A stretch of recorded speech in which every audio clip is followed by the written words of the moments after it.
listening to the Democratic Voice of Burma. This is DVB English News. I'm Joe. In this week's briefing, Arakan Army Commander Twan Mrat speaks. Min Aung Hlaing makes surprise visit to Karenni State capital. Myanmar economic specialist says regime's digital currency plan won't stop inflation. Plus, a Maung film fund to be established in his memory. The Arakan Army Major General Twan Mrat denies accusations that his troops targeted Rohingya civilians during an exclusive interview with the Irrawaddy. Human rights groups and Maung residents have accused the AA of killing dozens of Rohingya in northern Arakan State on August 5th. Twan Mrat told the Irrawaddy that even if the AA intended to kill Rohingya, his troops wouldn't do it on the Naf River at the Bangladesh border for the world to see.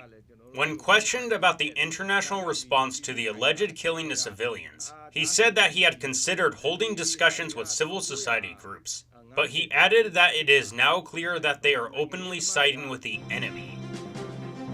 The Karenni Nationalities Defense Force Deputy Commander Maui Potai told DVB that his troops fired artillery at the Karenni State capital on Wednesday.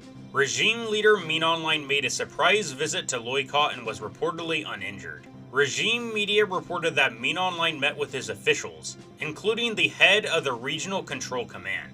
The KNDF launched Operation 1111 in an attempt to seize Loikaw on November 11th, but the military was able to regain control over the Karenni State capital by July. The military burned down more than 40 civilian homes and villages along the Loikaw-Damoso Road last month. It launched a counter-offensive against resistance forces in Karenni State on August 1st, according to the KNDF.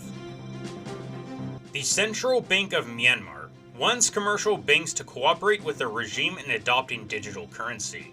It states that this would prevent the inflation that has caused the Baht-USD exchange rate to rise in recent weeks. Min Aung is a lecturer at California State University, Sacramento, who specializes in Myanmar's economy.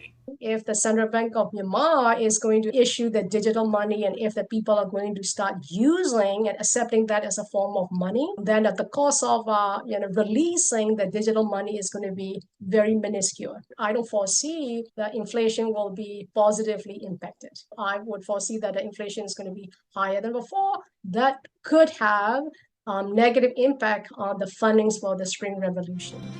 That was Min Aung, an economics lecturer at California State University, Sacramento. The Institute for Strategy and Policy Myanmar told DVB that there are significant challenges ahead of the CBM in implementing a digital currency. Civil servants from 34 different departmental offices in Naypyidaw have had their salaries paid with digital currency since May 2023.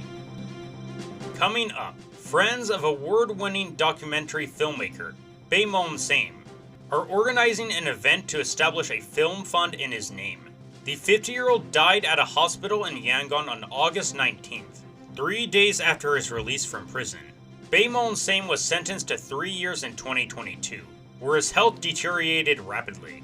Lei Dita is a documentary filmmaker and one of the organizers. A group of friends and I are now organizing Memories of Maung film screenings. And also, in the beginning, we discussed whether we should collect the money in the event. But then we decided, yes, we would do. And the reason we're going to do is we will collect all the donation or whatever support from the fund. And then we will create a grant under the name of Maung to provide a film grant every year to the filmmakers who will create films in a creative way so that we can keep the memories of Hussein every year and also the memories of, the documentary. That was Lei Dita, a documentary filmmaker and a close friend of Maung. A screening of 4 Maung films will be held Saturday, September 7th at Chiang Mai University. Listen to DVB Newsroom, The Death of Maung and the Future of Documentary Film in Myanmar. It's available on Spotify, YouTube Music, Audible, Amazon Music, and Apple Podcasts. DVB English News is available wherever you get your podcasts. And that's it for this week's briefing. I'm Joe. Stay tuned to DVB English News every Friday for the weekly briefing podcast. and subscribe to the daily briefing newsletter for the latest on what's happening in Myanmar. Find it on our website english.dvb.no. Find DVB English News on X, Facebook, Instagram, Threads, and TikTok. Subscribe to us on YouTube. Thanks for listening.